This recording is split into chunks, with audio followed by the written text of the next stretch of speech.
Hey everyone, and thank you so much for joining me for day one of 5 days, 5 VRs. As promised, I am once again doing this kind of self-imposed challenge, if you will, to get through some of these tags that I have been meaning to do, that I have been wanting to do, but just have not gotten around to doing. So this is my way of trying to regain some momentum here.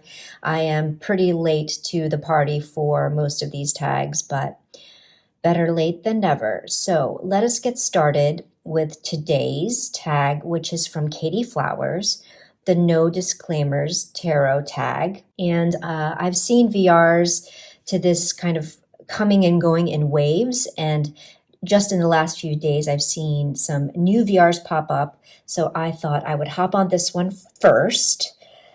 This is, I believe Katie was inspired by the BookTube community. I think they had a very similar tag that she just adopted. So here we go. Question one. What trends or tropes in tarot annoy you the most? A trend that I've been seeing that annoys me, and I'm probably in the minority here. Oopsies. Holographic edging. I mean, it's pretty. It's really pretty. Aesthetically, yeah, I see the appeal. I really do. But when it comes to actually shuffling, this kind of edging like really cuts into my hands. I had another deck that had holographic edging that I couldn't get with either. Can't remember what it was. Anyway, moved that along. It's really pretty. I am tempted to actually, I was tempted rather to trim the edging off of this, but this would be a difficult one to trim, or more difficult. So I'm just going to let it be. Some tropes in tarot that annoy me. I would say that I am kind of over this traditional strength card. By the way, this is the Moon Baby Tarot. I did modify this deck to get rid of the white borders. But anyway, so this is more of that traditional image. I love this deck, so it's just more about this traditional imagery in general, and even this one isn't like as bad as some I've seen. Like, I don't mind the lion being there, but I'm just kind of over the whole posture. I'm over like her wrenching the jaws of this lion open, and there are depictions in other decks where it's a little more kind of, I don't know, violent or aggressive, and their tongue is out, and it just looks like, I don't know. Anyway, I'm not a fan, or slowly becoming not a fan. I mean, it's not a deal breaker. I'm used to the image, but I don't know. Number two, which deck do you feel is overrated? I, in general, do not look at decks as overrated. Like, that's not a word that I tend to apply to decks. And I'm not trying to cop out here. Like, I genuinely, like, if a deck is popular and ubiquitous, I mean, for my part, I never think that's so overrated. I more think, well, actually, I don't really think about them much at all. If I don't like a deck and it's everywhere, I'll just click off the video or pass by the social media post, or, I just, it doesn't really necessarily bother me. But I guess, I mean, when a situation like that pops up, it's more along the lines of, my thoughts would probably lean more towards like it's overexposed, and that I just happen to be the only member in the, like, yeah, I don't like that, it's not for me club. And I would say some that just come to mind are, and yeah, no disclaimers, right? No disclaimers. I'm going to get heat for this, but El Goliath, Mary L, wild, not wild unknown, although I've heard that many people find that one to be kind of overexposed. Wild Wood and like the pagan other worlds, I think. Those are just a few that come to mind where I just everybody in the world loves these decks except for me. Number 3, what are your least favorite decks you've seen since joining TarotTube? Curious Creatures is one that comes to mind. I love Krisan, and that deck with the theme being animal heads on human bodies, I am just not about that life. Nope.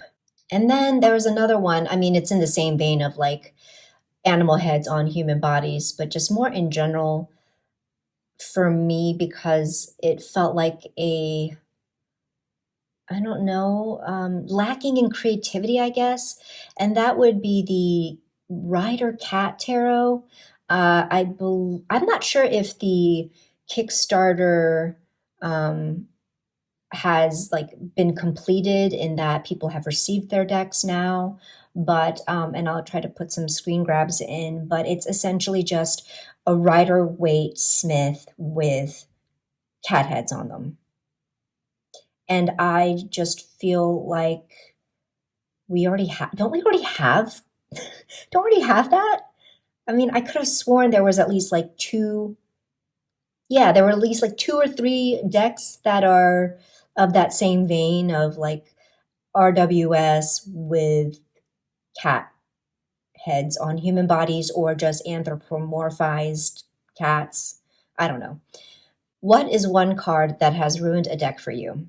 Okay, well, I don't have either of these decks. Well, the one I did, and I moved it along, and that was This Might Hurt Tarot. And I'm not gonna say which card it is. It's not a disclaimer as much as like I'm trying not to be a complete dick nozzle and offend the creator's friend or person that they modeled that card after. And so there's one card that gives me perp vibes. It gives me like, oh, I drive around in a van and I'm waiting to kidnap your child vibes. And I just can't with it. And I mean, there were other things too about that deck that eventually compelled me to pass it on. But that I think I would have had to pass it on even if it weren't for all those other factors. Just for that one card, I just couldn't with that card. Anyway, and then another deck that comes to mind that I did not end up getting that I wanted was the Del Toro. Is it the Del Toro Tarot? I love the art aesthetic. I love his films, but the Hanged Man really put me off. I just couldn't with that card. Which out of print deck do you wish was still in print? The Delos Tarot. And that deck is from a Korean creator, and it just sold out on Etsy and never came back into stock. And I want to say it started with the pandemic, where obviously shipping was a nightmare for a lot of countries shipping internationally, and they just never they never restocked. Maybe it was out of print even earlier than that, but that's when I noticed that it wasn't coming back into print, and yeah, I just waited too long on that one. Number 6, what are some of your tarot and TarotTube pet peeves? In terms of a TarotTube pet peeve, well, I would say disclaimers are becoming a pet peeve, especially the one that I have put up on my channel, my videos, that I feel obligated. Many of us feel kind of like obligated to put up this disclaimer as potential damage control for the knuckleheads that want to pounce in the comment section and like they just want to tussle. You know what I mean? They just want to tussle. And it's the disclaimer that oh, so just know this is no disrespect to the director or the publishing company or whoever or whatnot. And like, no disrespect to you who is viewing this video. Like, please just don't be mad. Just be glad. And these are just my opinions. And, this disclaimer can go on, right? And I'll probably still in the future put up this, you know what I think I'm going to do? I'm going to maybe type out a disclaimer for the potentially butthurt and just tack that on in the, anytime. I will just tack that on in the description box and just have that be that, like, whatever, and hopefully not have to keep saying that shit, because it should be, it should be, like, I don't know if common sense is the word, but it should go without saying, I guess. It should go without saying that it is, these videos are just our opinions. It's how we personally feel, and that is, oh my God, that is not saying anything about anybody who owns these decks or who collects decks or who doesn't collect decks or who, it's just, it's becoming a bit ridiculous and draining. And I think a lot of us content creators have to grapple with, well, which one is more draining? Putting up the fucking disclaimer or having to deal with the knuckleheads who want to tussle?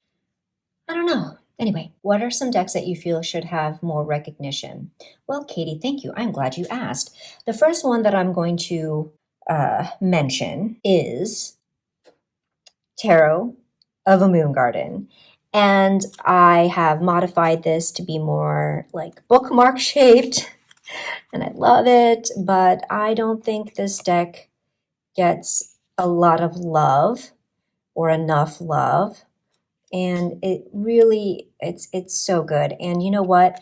I have talked about this deck before on my channel, but I am going to actually direct you to Anna from Astro Lady Tarot, because she did a phenomenal video talking about this deck and all the reasons it is such a kick-ass deck. So after this video, head on over to her video and let her woo you into giving this deck a shot.